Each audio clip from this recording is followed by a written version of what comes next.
So here we go again. We're doing this. We're doing this again, folks.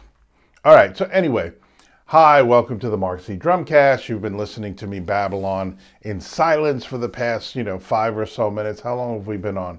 It's only been 3.5 minutes. I am your host, Mark Zapata. I am the owner and founder of Mark C. Drums, and I welcome you to the Mark C. Drumcast today on this dreary Wednesday in the East. On the East Coast. Now it is the day after Halloween. Go ahead and check out my drum cover of This Is Halloween from the film The Nightmare Before Christmas, made by Tim Burton. A film that I personally have not seen. Everybody goes on and on how great it is. I don't think I'm going to like it, and I don't plan on watching it. So there you go.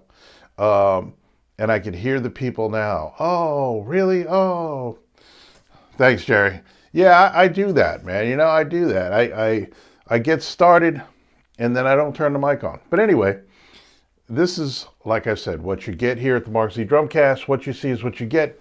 It's all good. It's not overproduced by any means. It's a one-man show. So anyway, the movies that I did watch, I think I watched Megan and I watched Five Nights at Freddy's. Like light, mild, barely horror films. But I'm going to dive a little bit deeper. I'm going to keep the Halloween spirit going, at least into maybe mid-November, because there's a lot of good stuff going on. But check out my drum cover. One of the things that I wanted to talk about today, as a matter of fact, and it's because of the fact that I did this drum cover yesterday, and I used a drum kit on my TD50KV2 called Orchestra. And I'm going to give you a little taste because it really worked well with that song. And again, go ahead and check it out on my YouTube channel. I just put it up last night. And so I'm going to give you a little taste of the sounds of this particular drum set setting. So here we go. Let me turn my mic off.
I agree.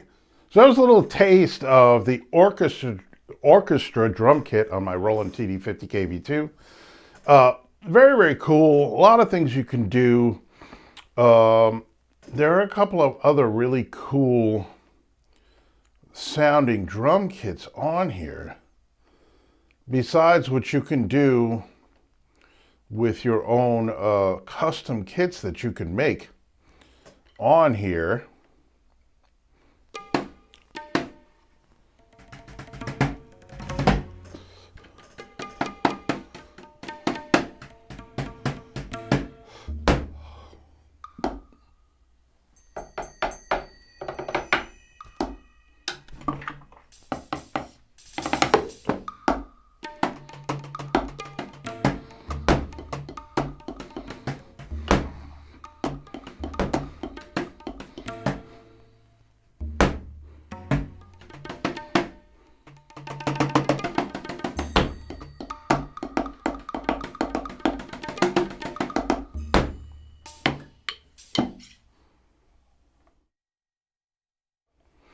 Anyway, very, very cool kits.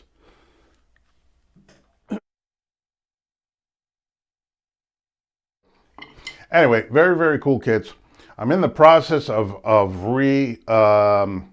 vamping everything. I got to take care of this mess of cables, rerouting stuff, figuring out a better way to get sound out to the live stream, figuring out a better way to have no delay between the microphone. I'm sure you heard when I left the mic on and I was playing around the kit. There is a delay between the mic input and the input going out from the TD50KV2 out to the live stream. What's up, Jerry? Yeah, I was muted. Yeah, nowadays you still have triggers on an acoustic kit. I mean, that's cool. I have an acoustic kit as it is. I have a set of triggers if I wanted to do that. My situation, unfortunately, can't really do an acoustic kit in where I'm at right now. Although I do have a full basement that I was thinking about setting up my acoustic kit down there. But yes, you know, Roland, I think, makes kick drums. Oh no, I'm sorry, not kick drums. Roland will make a drum head that you could put on an acoustic kick drum that has a trigger built into it. So you could basically take your acoustic kick drums and turn them into triggered kick drums, or like one of these Roland electronic kicks that I have here right now. So yes, so we are talking about today acoustic versus electronic. And electronic drums have come a long way. If you've done any shopping for electronic drums, you will see that there is a wide range of kits available in a wide range of pricing, all the way from, I don't know, I would say maybe $500. You can get a good or a decent electronic kit for all the way up to, you know, 10 grand, you know, and above, depending on what you're looking for. This is the top of the line kit. This was probably over 10 grand when you add in the second electronic kick drum. But it sounds incredible. It feels incredible. The versatility in what you can do with it is really, really worth it, because you have recording possibilities, you have live possibilities, you have customization like we've never seen from electronic drums before this. And this kit is not a new kit either. They are, especially Roland. I know I was at NAMM a couple of years back, and Roland had out all of their electronic drum kits that had full-size shells and looked like an acoustic drum kit. For guys that were using these kits to gig and wanted that look of an actual drum kit, they didn't want the electronic drum set look up on stage doing live shows. So Roland came out and said, hey, we're going to make a great looking drum kit that looks like an acoustic kit, but gives you all the functionality of our top of the line electronic kits. You know, so you had best of both worlds. The thing is, and my students have kind of made me realize this too. A lot of my students, they get electronic kits, or their parents get them electronic kits, and they don't like them. You know, they don't like them, and it's because, I will tell you why. It's because, you know, the student is starting out playing drums. The parents are not going to dump a boatload of money. They're not going to dump a couple of grand into a drum kit for their young child that's just starting out playing the drums. They're just not going to do it. And a lot of people see the electronic kit as a really good option because they're quieter, they're smaller, they're more compact, and you know, they come with everything you need.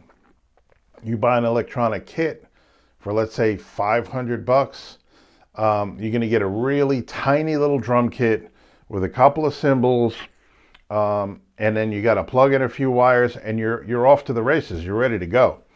And it's quiet to play, but the kids get bored with them because there's not enough there. There's also not enough there tactically, like the feel of electronic drums, especially when you get to the lower end and you just have like the rubber pads. It's almost like playing on a practice pad drum set. I don't know if anybody's ever seen a practice pad drum set where it's just a series of practice pads configured like a drum set with a small pad where you could connect the bass drum pedal to, and then you'll have one pad as your snare drum, and then two practice pads up here, and then one over here, and that's your practice pad set. There might be a little pad over here for a hi-hat, but that's really it. You don't have any cymbals, you just have the toms. That's kind of what these lower end electronic kits are like. When we're talking about electronic versus acoustic, there's a couple of things that immediately jump to mind. Number one is, what kind of quality are you getting on either side of the argument? How much money are you spending? Because that's going to seriously impact your experience with either an acoustic set or an electronic set. For example, this electronic set, if you get an electronic drum set with mesh heads, the feel is going to be better. That's number one. A lot of the lower priced drum kits are coming out with mesh heads now, so they're more widely available. A lot of different manufacturers are offering a mesh head drum set as well. I stick with Roland because I've had Rolands for 30 years. My other electronic kit that I upgraded from to this was a TD10, and that was from the mid 80s, late 80s. I forget when the TD10 came out, but that's how long I've had that drum kit. And all I did was change the cones on the triggers and occasionally change the heads. You never really had to change the mesh heads very much. The kick drum heads, yes, because they would wear away from the beaters, but everything else, no, I never really had to change the drum heads too often. So that drum kit lasted me forever.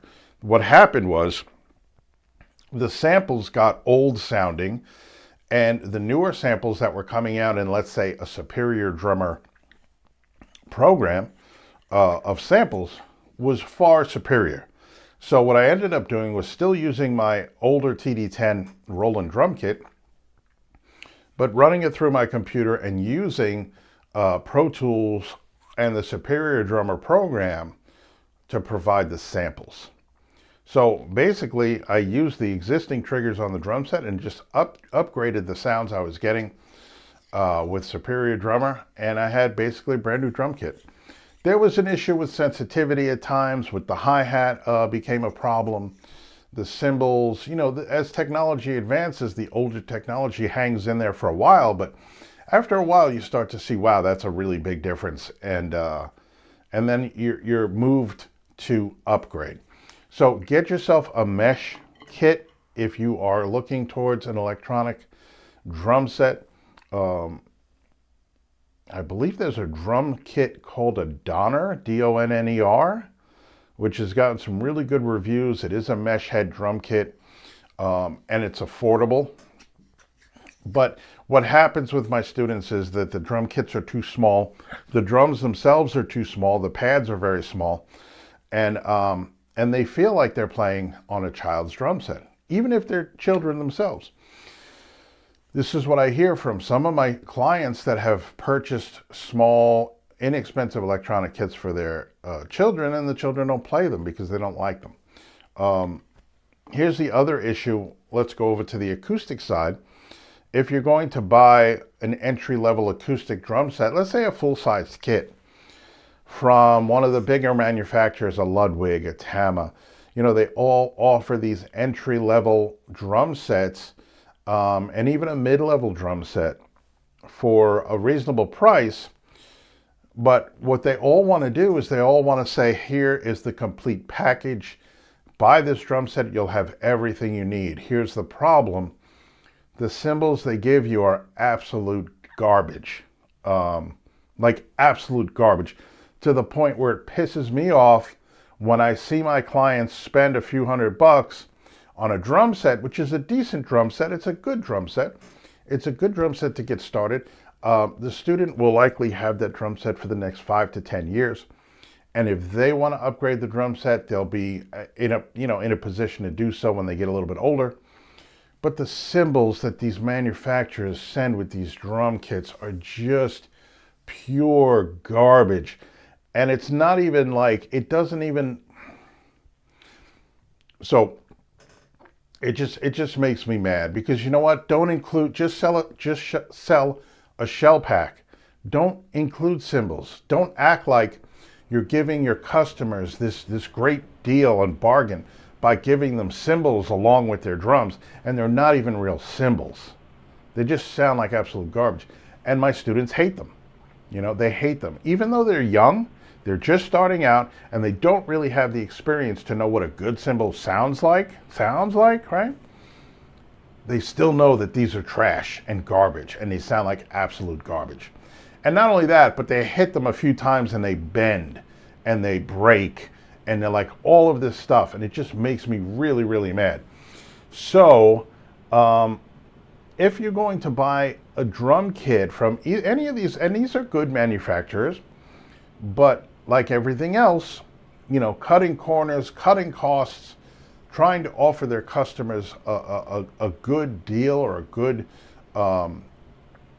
good bargain, you know, the quality suffers. Now, I will say a Ludwig drum set, a Tama drum set, entry levels are pretty good drum sets. You know, they're great for starting out.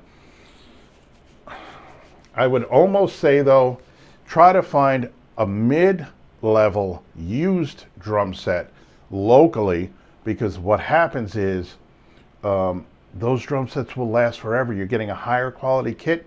It may be used for a little while, but you're not going to break a drum set for the most part. Maybe you have to replace the drum heads, no big deal. And then chances are, when you're buying a used drum set, the cymbals that are included in those drum sets have been purchased separately by the owner, and now you might be able to get a good package deal between a drum set and cymbals that have been used, but nothing's really going to break. Let me see. Thank you very much.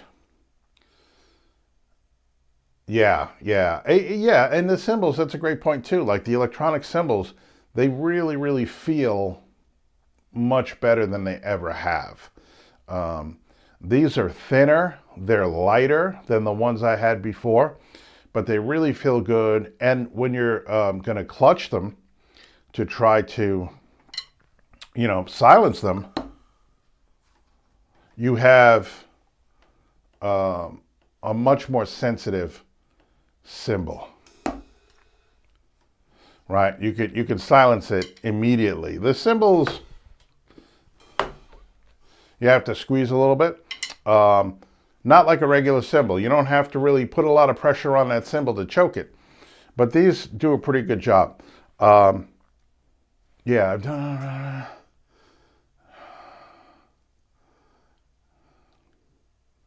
Yeah, it all depends. But a lot of these cymbals, like I said, they're so thin. You hit them a few times, they start to bend, and they get all misshapen and stuff, and they just sound terrible. You know, I would love to bring my students, and the parents would kill me, to a drum center type of place where they have a big display of cymbals to choose from, and you can go listen to what actual cymbals sound like. As a matter of fact, I've done this a couple of times where I have a bag of cymbals that I use for practice sessions that are mid-quality. They're not top of the line, but they're also not garbage cymbals either. They're kind of in the middle. They sound okay. They sound pretty good. And I'll bring them to a student's house and set them up on their drum set and take away those little garbage can lid cymbals that came with their drum set and let them hear what it really sounds like.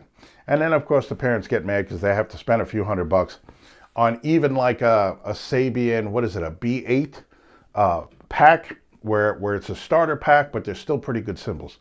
Way better than what you're going to get from these manufacturers sometimes. or just send even the vinyls. So I have one of my studios, or one of my schools that I teach at. They get all the vinyl, like introductory cymbals, the entry level, I should say, made by vinyl, and you can just see the quality is very, very thin.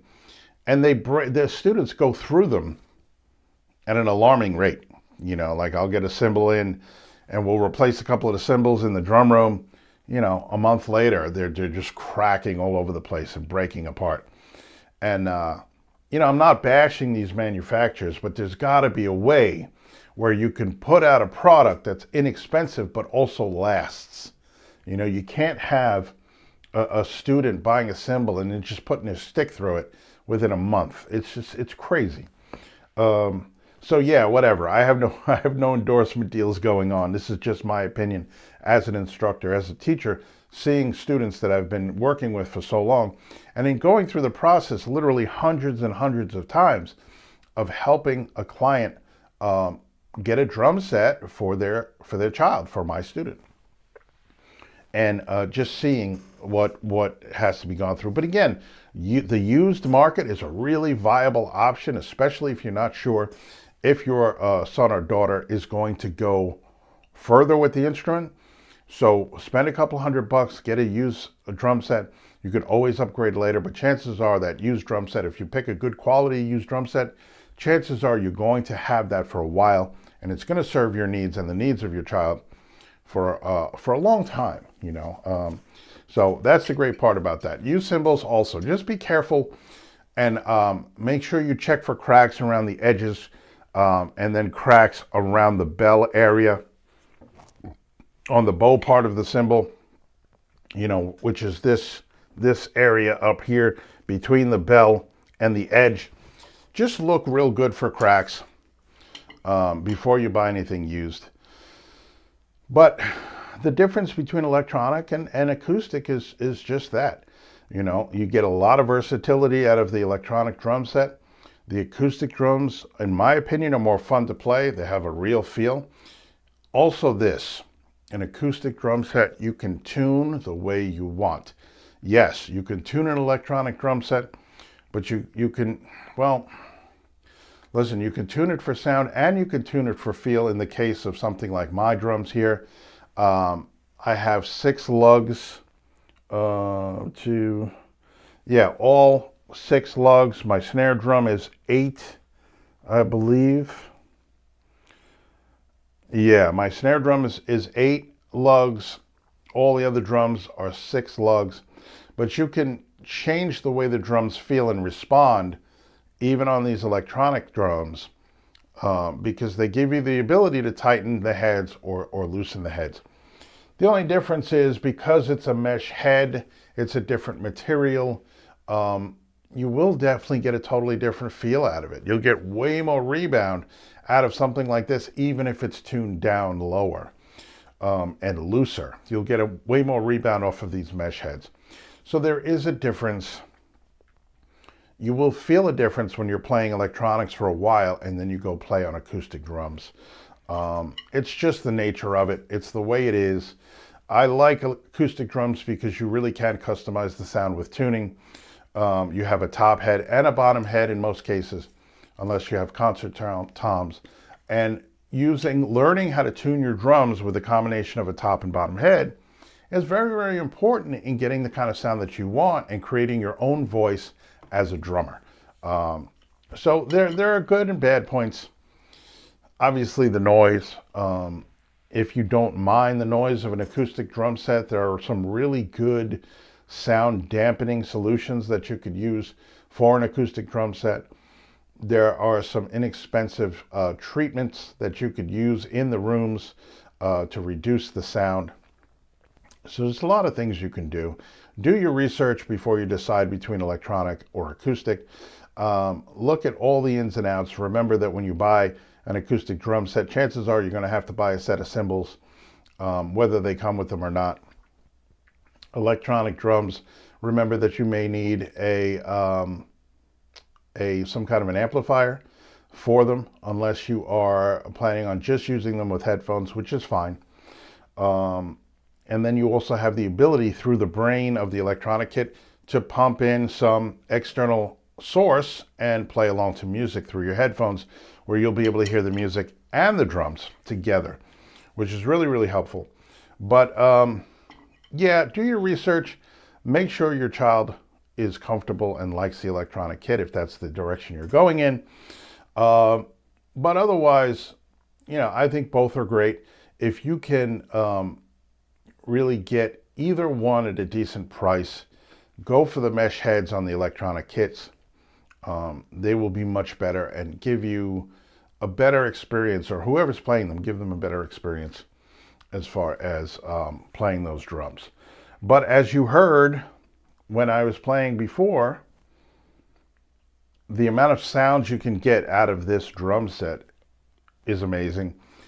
Plus, you could just connect it USB, one cable to your computer. Now you could record these drums to a computer program, like a Pro Tools or a, I use Pro Tools. So I know I've heard of Logic and some other DAWs, but yeah, you could record right from these drums. You can record and then change the drum kit sounds, like after you've recorded them, if you wanted to change the drum kit sounds. There's so much you can do with an electronic drum kit. In fact, over this next coming weekend, I'm going to be in the studio recording some music, and I will be playing on a drum kit very similar to this one, because when you are, yes, Reaper, thank you. When you are playing on an acoustic drum set in a studio situation, it might take you a few hours to dial in a sound, to set up mics, to get the drums tuned, to get the drums sounding the way you want, to get the room sounding the way you want. That's a lot of extra time and money in the studio. If you are going in to record and you have the option to record with electronic drums, consider that, because it is a very cost-cutting approach to recording drums. I'm an old school guy. When I do stuff with my main project, it is on my acoustic drums, because they sound amazing, and my producer can get them to sound even better. So when we combine forces, we get a great drum sound. But again, it takes longer to get that. But we kind of work well together. We're dialed in together. And I just prefer recording on an acoustic kit. There's nothing better. Hearing that kick drum mic'd up when it's tuned just the way you want, and you're hitting it right in that sweet spot, there's nothing better. But we do live in a digital world now where recording is digital, and engineers prefer it because you can fix stuff really easily and you can line stuff up. And if musicians are off here and there with their timing, it can be fixed for the most part, especially with the drums. So yeah, there's pros and cons to both. But, I miss playing my acoustic drums. I really do. Haven't been playing out much, been really focused on recording and writing music in a few different projects. So haven't been playing out a lot. And when I do play out, it's usually in Manhattan in the city, and it's on a house kit. So yeah, that's fun, but it's not my kit. And even when I went out on tour last time, the kits were provided for me. I didn't have to bring my own acoustic kit with me. So it's been a while, but I have them here, and they're very well taken care of. But I miss playing on my acoustic set. Having said that, this electronic set is incredible. I love playing on it. I love practicing on it. I love recording on it. I love making videos on it. All of that good stuff. It's so super easy and versatile to do the things that I need to do on this drum set. So a lot to consider when you're taking that, when you're making that decision about acoustic versus electronic. Plus, there's a ton of reviews on YouTube. I haven't done any personally. Maybe I'll do one on this TD50KV2. But go check out some reviews on YouTube. A lot of great guys will give you a lot of great information on different types of electronic drum sets, and comparisons between electronic and acoustic drums. So before I go, let me see. Jerry has been active today. Let me see what he has to say. Thick bronze. Yeah, but you know, a lot of these cheaper cymbals are not made um, out of the same materials anymore either. It's like, again, a cost-cutting um, move where they're finding cheaper materials that just sound like crap and they're not durable. You know, listen, you're making a cymbal. You're making something that chances are going to get bashed over and over and over again with a piece of wood. Um, and some kids, I have some students that are not, they don't understand dynamics yet. You know, they're bashing everything full strength every time. And these cymbals are just not going to last. Um, let me see.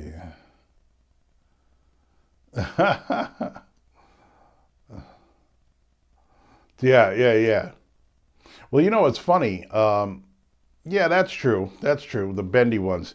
It's funny because I've had a lot of students who get those same cheap cymbals for the hi-hats, and they'll be playing the hi-hat, and the top hi-hat will just pop the other way. And so now instead of kind of going like this, now they go like this, or either one of them or both, and you got to keep kind of trying to put them back into shape. To me, that's not a cymbal. You know, if it pops out of shape just from normal use, it's not a cymbal. It's just a piece of garbage. Uh, yeah, but you know, I understand what you're saying. You get what you pay for, but at the same time, these drum manufacturers, they'll sell you a drum set for $500, and I don't know why they feel compelled to include cymbals with it. But they'll give you a decent shell kit, you know, decent sizes or whatever.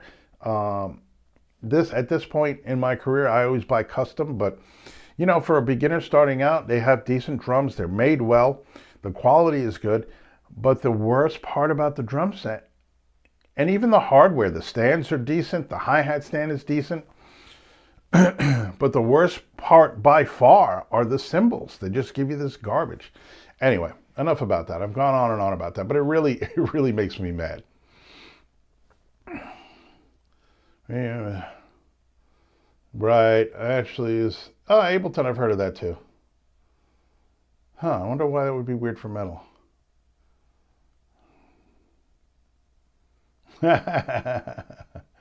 Yeah, right. It gives you that versatility. Now you're not constrained by time when you have an electronic kit that's just making tappity tap sounds. You know what I mean? Um, it's way preferable to whatever. And I mean, even um, these kick drums still have, you know, a pretty decent sound. I'm going to turn off the drums themselves and just see if you can hear this through the mic. Yeah, it still gives off a pretty good sound for these kick drums, especially because they're not just a pad, but it is an actual acoustic drum. And it does have the same physical properties where even though I'm hitting a trigger, I'm still hitting a drum head attached to a 22-inch wood shell that's going to reverberate. But anyway, enough about that. If anybody has any questions, please feel free to leave them in the comment section or reach out, instant message on any of my social media accounts, Mark C. Drums, across all platforms. Don't forget to check out my Patreon. It is active. It is live. We have stickers, folks. I think you really like the stickers. They're really cool. They're really fun. And you get to request a drum cover, which I will make just for you. And then eventually I'm going to do some drum breakdowns.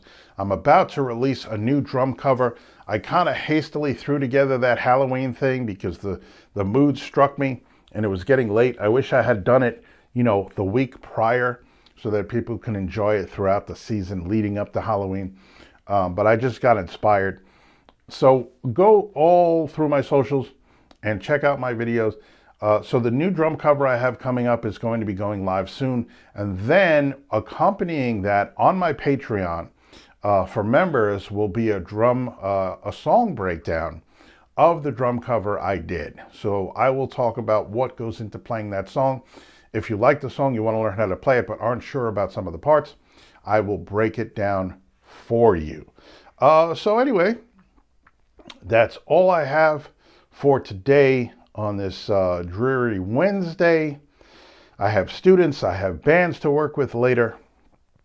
lots of fun stuff to do, as well as preparing for my recording session this weekend, and lots of other great stuff going on. So visit me, say hi, ask me questions. Thank you for everybody who's come to the show recently. We've had a lot of new people checking out the show and subscribing to the channel and interacting and saying hello. Jerry has been there from the beginning, my friend from across the world. And so thank you, everybody, and have a great day. I will see you on Friday. Peace.